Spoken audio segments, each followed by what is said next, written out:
Guys, ang kamugtakan igdi sa barangay Katagbakan.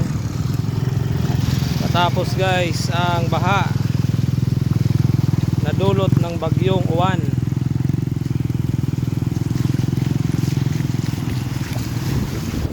Mailin indo igdi nag-agi sa baha oh.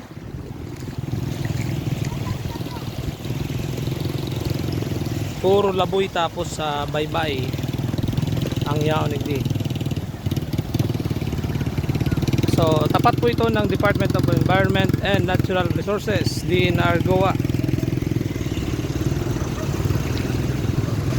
Sentro Goa, Barangay Katagbakan.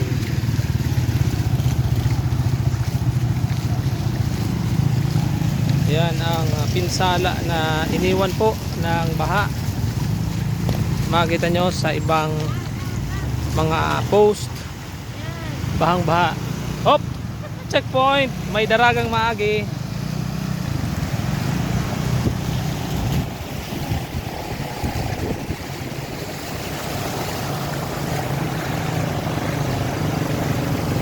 Ayan guys oh. Talagang halangkaw pa ang tubig dito sa baba. Pero balyo naman ang motor.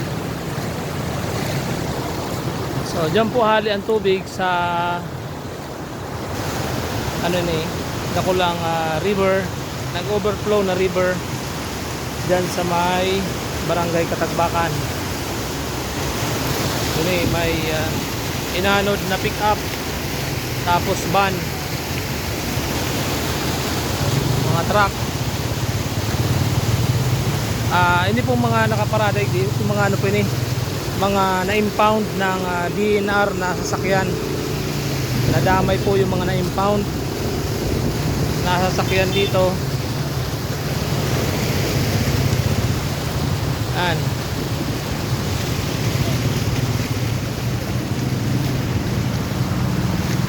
Mga na-impound na sasakyan ng DNR ay binaha din.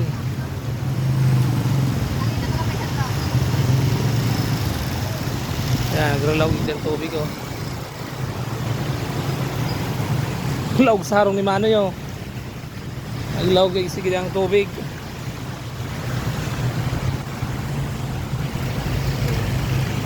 Yan po yung taniman ng kalabasa na nasira,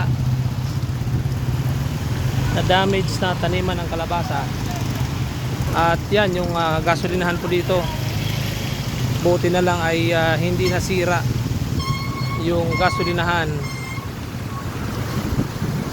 May inanod na truck, ayun, nalubog din sa bahang truck.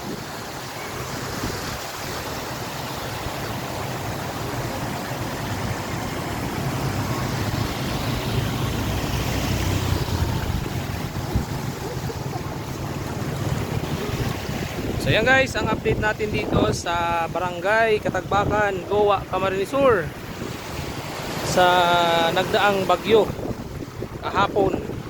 At ito guys yung baha na dulot ng bagyo.